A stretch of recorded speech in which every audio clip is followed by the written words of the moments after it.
minha vida, eu acredito que a literatura é algo que eu ainda estou buscando, é algo que ainda é uma namorada que eu ainda não entendo. Eu trabalho com literatura, eu faço literatura, eu vivo literatura 24 horas por dia, mas é algo que eu ainda não consigo entender. É algo que é uma coisa compulsiva, minha alegria me entristece, é uma coisa que brota do nada e às vezes ela me abraça quando eu estou mais na miséria, ela abraça com mais força na miséria, assim, sabe? Ela é minha única amiga, ela é meu único alento, é algo que me dá muito prazer. O Saramago tem uma frase que diz que a pior solidão é a solidão que nos faz pensar ser inúteis, assim, que nos faz dar aquela angústia de inutilidade. E eu não escrever, eu não praticar literatura, me faz sentir inútil, saca? Me faz sentir vazio, me dá uma angústia abissal, saca? Me sinto muito perdido, muito desencontrado, muito confuso quando eu não pratico literatura. Porque eu acredito, pra mim, que literatura é músculo, é atividade física, tem uma questão, saca? De quanto mais eu pratico, mais eu vou melhorando. Então, quando eu fico sem ser literatura, meu mundo enferruja. Eu me sinto enferrujado quando eu não estou escrevendo, sabe? Quando eu não estou trabalhando num conto, quando eu não estou trabalhando num poema, num romance, numa narrativa mais longa, mais breve.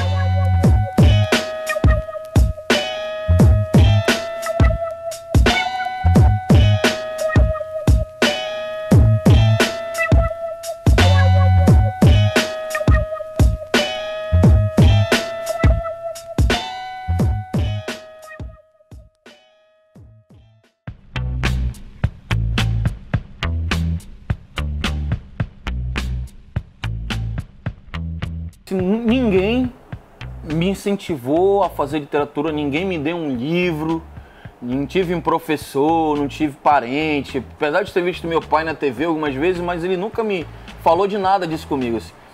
Eu lembro de uma briga foda que teve em casa, por conta de dinheiro, por conta de questão de comida, de luz, esse tipo de coisa.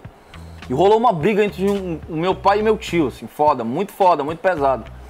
E nessa briga rolou uma gritaria, confusão, quebrando as coisas. Eu lembro que eu peguei um caderno de capa azul e uma caneta Bic e subi pra laje de casa, assim. Então, um céuzão estrelado, comecei a escrever do nada ali. Pá. Eu acho que foi uma fuga, né? Na época daquilo.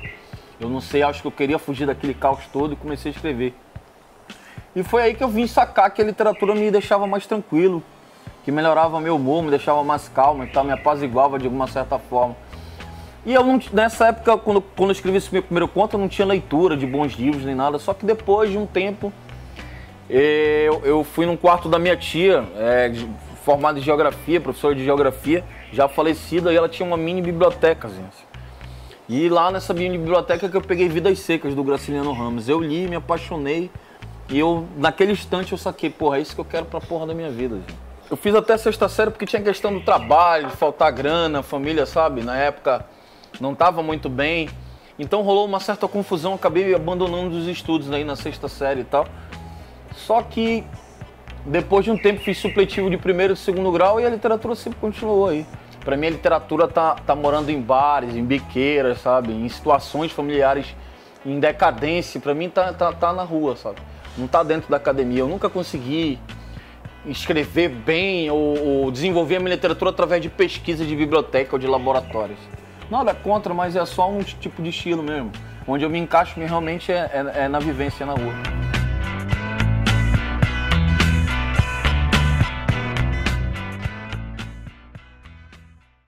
A sarjeta me fez poeta, assim. Eu não era poeta antes, eu era contista, assim. Mas eu acho que foi a sarjeta, acho não, tenho certeza que foi a sarjeta. A privação que eu passei, o medo, né, o sofrimento que eu passei na rua, morando no frio em São Paulo, sem comer e sentindo medo de morrer realmente, que eu morei em São Paulo na época que os skinheads estavam matando, tacando fogo em mendigos, matando a pauladas e tal, né. Nessa época que eu vivi nessa jeito, que eu morei na rua, a minha sensibilidade realmente foi aguçada pra caramba. Eu me tornei artista aí nessa época, gente, poeta, assim, morando. E foi importante porque eu conheci a miséria humana, né, cara, assim, eu conheci realmente gente que revirava coisas na rua e tal, esse tipo de coisa, gente morrendo, sabe, sentindo frio mesmo, completamente, gente desesperançada, querendo se jogar de viadutos, jogar em frente de carros. né? Então, eu acho que eu tive meu encontro com Dostoiévski quando eu morei em São Paulo, na rua, assim. Foi importante, porque foi a vivência, o ápice, assim, da minha vivência, assim. Porque na época eu tava com uma garota que eu iria pra Espanha, eu ia me casar com ela em São Paulo, eu ia morar na Espanha, lógico, eu ia viver de subempregos na época na Espanha, assim. Lavar pratos, fritar batatas e tal, ia tentar a vida na Europa. Acabou dando errado. Eu tinha uns 8 contos numa mala Samsonite, voltei pra minha casa depois de muito tempo, depois de muito choro. Voltei pra casa e resolvi que realmente eu iria ser escritor e consegui escrever, terminar o material para o meu primeiro livro. Assim.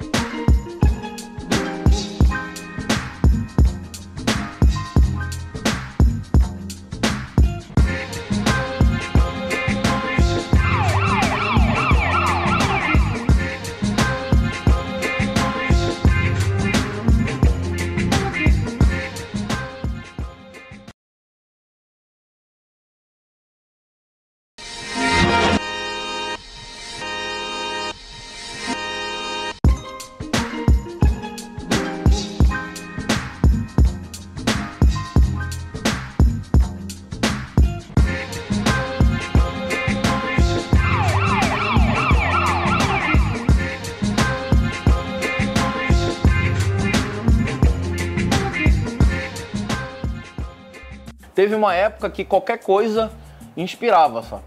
Mas hoje em dia é mais a tragédia, realmente é a confusão, é o caos que me atrai. É um vizinho que está passando por uma situação difícil, é um acidente de trânsito, é uma briga num bar, sabe? É o movimento das coisas, sabe? Isso que me atrai mais, assim. Eu não consigo mais produzir sem, pelo menos na semana, sair para dar uma volta, para conversar, para ver pessoas. É quase que um trabalho jornalístico, assim, para mim. E eu acho que a rua, ela me atrai por isso, assim, pela questão do movimento.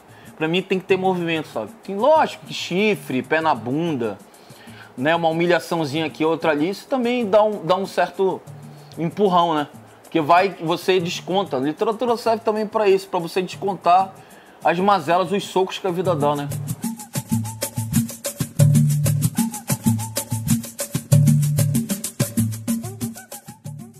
Cara, até meus 7 primeiros livros, nunca tive problema com isso, assim. Nunca tive, assim, de escrever nem nada. Eu sempre fui um cara muito corajoso, muito direto e eu sempre tirei sarro com esses caras que tinham bloqueios.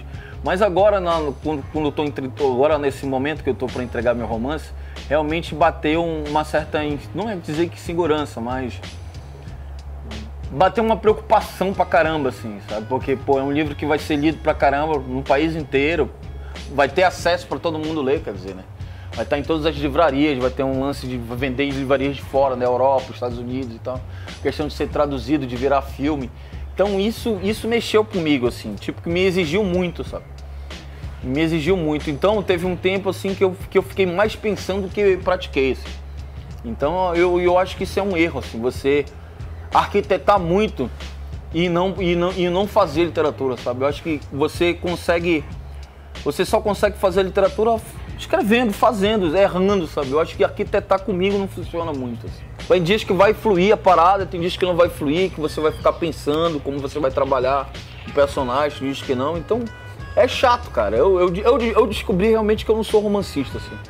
Eu tô nessa por desafio, sabe? Eu tô nessa pra testar uma outra coisa, como uma questão, sabe? Mas a minha veia é de contista mesmo, de poeta, assim. Não, isso é um grande barato, né, cara? Você confundir as coisas, né?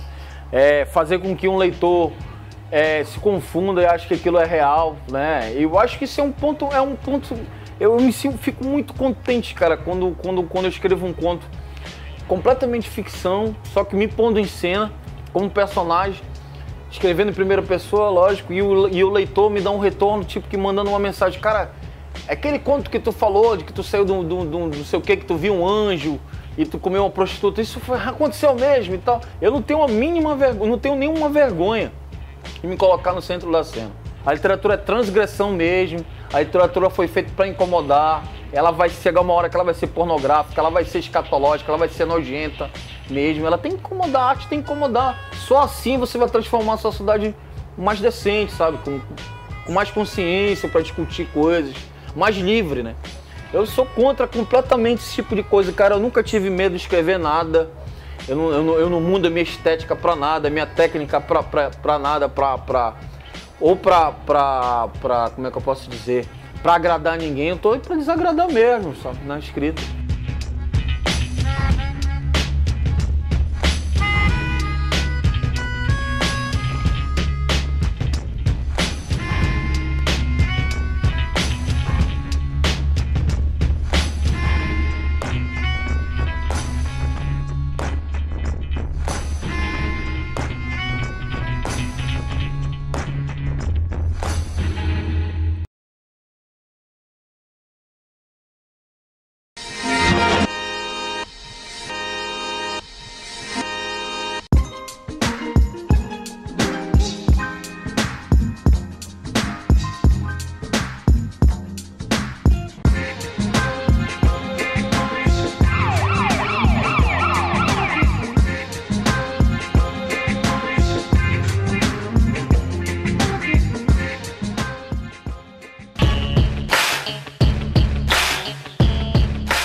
Pretendo lançar esse livro aí agora, um romance que vai ser vendido nas principais livrarias do país, né? Praticamente em todas, que é de uma editora grande, a editora Record. E eu pretendo realmente morar no Rio de Janeiro, no Rio, e ficar na Ponte de São Paulo para dar palestras, debates e tal, né? Para falar, só para fazer os meus cursos. Porque em Manaus não tem público para isso, não tem leitor. E é uma cidade realmente praticamente nula de manifestações artísticas, né?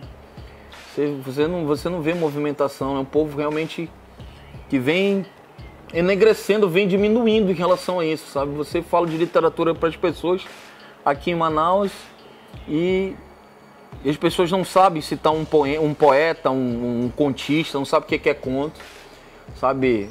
Compram às vezes o livro e dizem, vou comprar só para te ajudar, sabe? Aí escritor é o juiz, é o empresário que lança um livro sobre o comércio, bababá, bbb, sabe? Isso que me deixa chateado, me incomoda, essa falta de reconhecimento. Se eu não tivesse ido pra internet, tava lascado, sabe?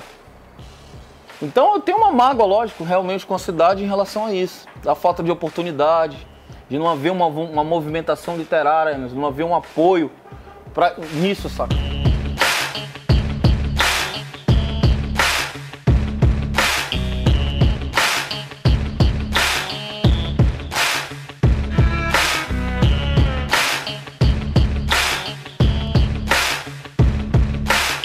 Eu acho que nas redes sociais você pode opinar sobre tudo, eu sou contra esse tipo de qualquer tipo de coisa, qualquer tipo de conservadorismo eu sou contra, cara. Sabe, eu acho que o escritor, o artista, ele pode falar sobre tudo. E pra mim, eu comento sempre quando posso sobre drogas, que é um assunto que talvez eu saque um pouco por ter vivido, mas política, apesar de não saber muito, eu tenho meus engajamentos, assim, eu tenho minhas posições, assim, sei onde eu me identifico, sabe, eu acho perigoso essa onda do conservadorismo agora, essa direita que tá vindo aí. Eu acho muito perigosa, sabe? Que mexe com esse lance do boicote, da censura, isso é algo que me incomoda pra caramba, sabe? Essa coisa do povo perseguir o escritor por ele votar em determinado partido, saca? Votar em, sabe, ter uma certa identificação com um político tal, e, sabe, isso me incomoda muito, cara, e esse lance do boicote. Então quer dizer que o autor, o escritor, o artista, ele tem que ficar na dele, ele tem que se fingir de alienado, ele não pode opinar sobre o país onde ele tá vivendo, cara, que tá uma merda. Ele não pode dizer, olha, cara, eu voto de esquerda, eu voto de direita, eu sou liberal, isso, ele não pode, ele tem que ficar calado. Então tá rolando uma coisa muito ruim, assim, cara. E rola uma questão também bem mais chata que é a questão do moralismo, saca? A questão, tem muitos fiscais da moralidade, pô. Tem muita gente fiscal de tesão, sabe? Você não pode mais escrever sobre prostituta, você não pode mais escrever viado na literatura, não pode escrever negão. Rola uma perseguição, uma patrulha ideológica muito chata, isso tira o tesão, sabe? Além de o cara tá produzindo, tá se vendendo, porque eu uso a internet pra me vender, cara. Eu não tô ali porque eu gosto, porque eu preciso, nem nada. Eu tô ali porque eu quero arranjar leitores.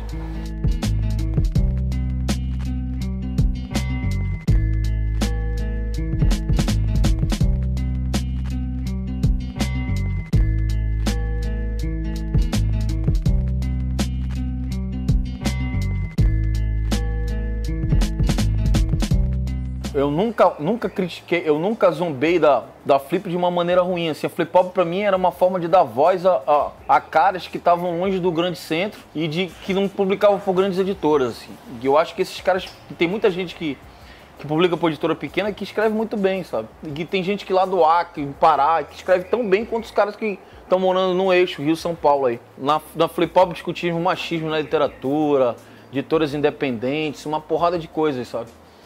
E cada mesa tinha 8, dava para botar 8 escritores, né? Colocamos até 10 e deu para, por 1 hora, discutimos vários assuntos, vários temas, e ela tá até hoje no YouTube, né? Se você acessar Flip Pobre, teclar Flip Pobre no YouTube, vai aparecer todas as mesas e tal. Eu acho que foi relevante porque revelou muitos autores que estavam praticamente ocultos e tal, estavam no anonimato. E hoje esses caras estão com colunas em jornais, estão publicando por grandes editoras. Então acho que a Flip Pobre, muita gente viu a Flip Pobre, inclusive editores. Porque depois da Flip Pobre, esses caras, eles começaram a publicar por editoras maiores e tal, e começaram a olhar para eles de uma maneira diferente.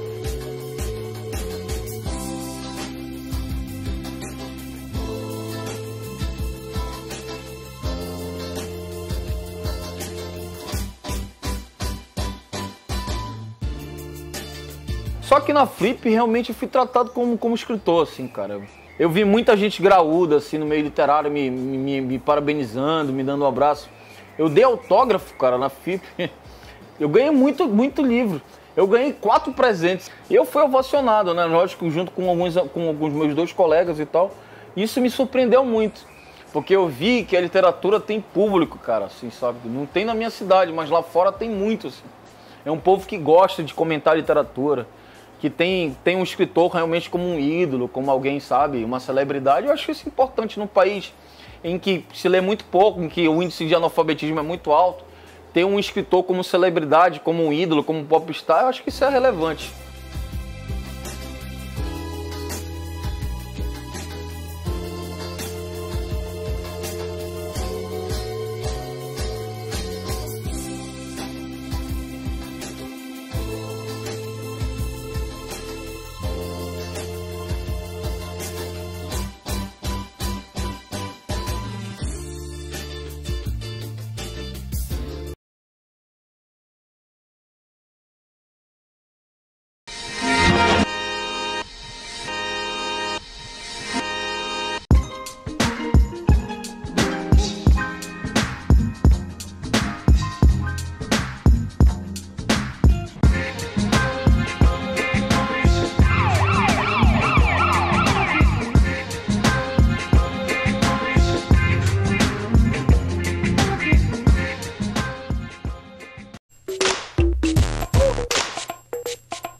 Eu sou a favor de que o escritor apareça, cara. Eu quero que o escritor apareça. Eu não acredito em escritor tímido, eu não acredito em escritor que escreve para engavetar as coisas. Para mim, esse escritor tem que aparecer. Se ele quiser ser palhaço, ele pode. Como já dizia o Roberto Bolanho, né, o escritor chileno, considerado um dos maiores da América Latina, né? Eu posso ser palhaço dos meus leitores, nunca dos poderosos. Então, se ele quiser criar um portal na internet, não tem problema, cara. Eu sou contra esse tipo de coisa de que o escritor, ele tem que ter uma moral, ele tem que ter moral, ele tem que ter uma postura tal, sabe? Eu não acredito nisso. O escritor, ele pode ser o que ele for, pô. Se o escritor for um pedreiro, se ele quiser, sabe, sair na rua com o corpo todo tatuado com poesia, beleza, válido. O importante é atrair leitores e movimentar a literatura, sabe? Fazer com que ela cresça. A poesia tem que andar, sabe? Tem que sair caminhando com as próprias pernas. E a internet está aí para isso. Para que a gente divulgue cada vez mais a literatura.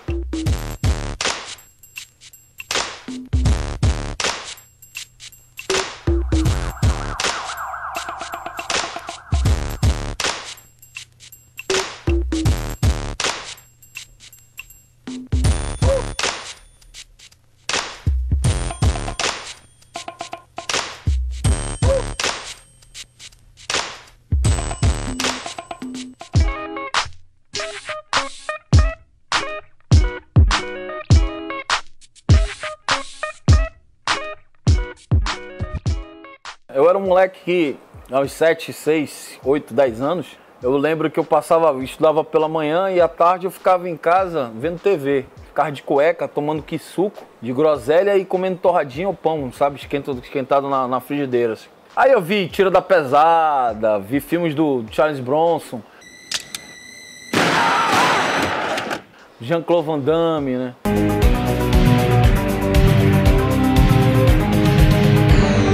Do Steven Seagal. E aquelas frases de efeitos, aquele humor americano bem toscão, sabe? E isso foi... E eu sempre me liguei nos diálogos. E eu lembro que eu estudava numa escola de adventista, era muito rígido, a gente era obrigado a, todos os dias, a jurar a bandeira, cantar no nacional. E na hora do recreio a gente reproduzia essas falas, sabe? Do que era passado na sessão da tarde, ou